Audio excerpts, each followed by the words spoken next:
Thank you for joining and listening to the Rare Disease Matrix podcast. This is episode 3 entitled, Why Do We Do What We Do? I'm host for this podcast, Jason Colquitt, and I'm also CEO and founder of Across Healthcare based outside of Atlanta, Georgia. The Rare Disease Matrix podcast will be released weekly as 10-minute episodes throughout the year. I hope that you're able to join us on this journey to learn a little bit more about rare disease, what it takes to manage the software business in the rare disease space, and the successes and failures that might ensue. Discord, have you heard of it? My kids are experts with their gaming buddies, having all kinds of conversations and chats on it, but not me. I was just a dad and wasn't a cool dad. But luckily, my friends Bo Bigelow and Effie Parks created a Discord server and invited me to join. So I've been having a blast joining them and meeting with some amazing rare moms and dads and others in the rare community. I urge you to join this rare and relatable Discord server. They're planning some awesome Rare Disease Day 2022 events, so you won't want to miss that. If you're interested in joining or need an invite, send me a note and I can definitely get you an invite. If I were in the newspaper, I might yell, "Stop the press" at this moment. As I'm navigating the content and how to break down the details, I can't wait to share with you guys throughout all these episodes that occurred to me last week. I've not broken down the reason we do what we do. I mean, why do we need another app or platform to log into and use? If you're like me, on my iPhone, I have like 4 or 5 different pages that I can swipe through of apps. So why do you need another one? Why, Jason? Why would you need this? I can tell you, you may find a one-off app to do any one thing that I'm going to talk about, but I think one of the big things we do what we do is I wanted to create a single platform focused on rare disease that pulls everything you need into one spot and one platform. You'll hear that play out over the course of the episode, but hopefully that's the background theme of one source, one platform to do all of this focused on rare disease. With that, I'm going to start rattling off some reasons. I doubt I can cover everything in the remaining time here, but here goes. Kill the binder, the folders, the notebooks, and other paper you're carrying around. And yes, I know because I've seen them. I've seen them in person. I've talked to some rare disease moms, dads, also patients that carry around these binders from appointment to appointment. I grew up in the 80s. I had a Star Wars Trapper Keeper. I was diligent. I took my schoolwork, back and forth to school, but that was cool then, but not so cool in 2022. We need to move everything online and make it digital. Why, Jason, you may ask? It's to allow you to find information more easily. Could you imagine?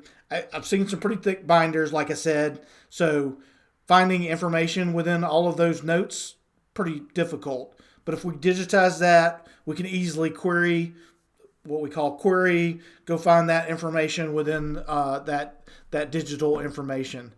We can definitely correlate things much more easily. We can give you insights. We can give reminders to medications that you might need to go refill. We can give you reminders about something we see that's not quite right, or how it relates to others within the community. We can allow you to share it much more easily. You may still have a fax machine. I don't, but you can definitely fax out those papers. But if we have it in a digital format, much easier to share. And there's so much more there, but hopefully that's a ground rules for why do we do what we do. Next thing is we just want to give back. So you need to go back to episode 1 and learn more about my background. But I've worked with some pretty big rare disease groups with pretty big budgets in my previous roles. And it just broke my heart that not every rare disease group could afford or have technology solutions for their community like some of the things that I was providing to those groups. So my intent and why do I do what I do? I wanted to create a single platform, like we talked about earlier, that any patient advocacy group or foundation could first off afford.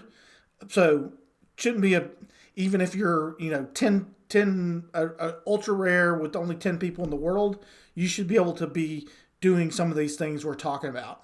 I also wanted to be able to brand it as your own. So it's not, so-and-so corporation or somebody that I'm logging in as a a rare disease patient. It's my community, and it's the things that we care about within our specific disease.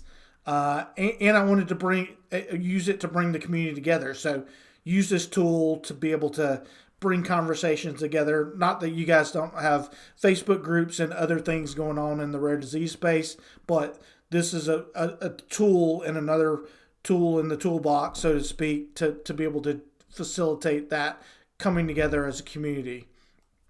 One of the things too, I saw a lot of one-off applications that allowed parents or patients to log in once a year, answer some questions, and be done. I didn't want that. I wanted a tool that helps you on a daily basis, so that you're logging into this tool because it does give you those insights we talked about earlier, because it does allow and help you throughout your day with whatever is going on in your life. And in the rare disease space, there's lots going on. So hopefully that can facilitate. So that's just another thing of giving back to the community, allowing different groups to be able to use the tool is a reason we do what we do. So once you get it within a group, measurement's hugely important. How are you going to understand what is going on within your rare disease group unless you're measuring and capturing data? So we wanted to give a flexible tool to allow groups to start to capture standard data across their group and start to measure and visualize what's going on. Yes, you can do some of this reading through your Facebook groups and glean certain indicators out of it, but that's not good enough in my book, at least. Yes, it could be informationally important of catching some of this thing, but we wanted ability to create specific study protocols, run studies with the data that is validated, and be able to use this data for FDA submissions. I mean, a big goal of a lot of us in the rare disease space is to find therapies, drugs that can be repurposed or other things. So this data is hugely important to be able to, from a regulatory standpoint, be able to provide. So that's another reason we do what we do. There's a lot to unpack within this part. Why, Jason, is it good to have this data for FDA submission? So we can unpack some of that later, but hopefully you get this point and you see how important it is to measure a lot of things within your disease and as a community. Collaboration is a big part of why we do what we do. Data cannot just be from patients. It can't be from clinicians. It can't just come from researchers. Yeah, all those people are important, but we wanted to, again, create a single platform where everybody could jointly capture data and share it amongst themselves. So this is a key point of what we do. Some people have heard me talk ad nauseum about co-production of care, and that gets to the heart of this, of being able to co-produce care across all the stakeholders. It's not just about your physician. It's not just about some researcher studying your disease. It's about everybody's voice.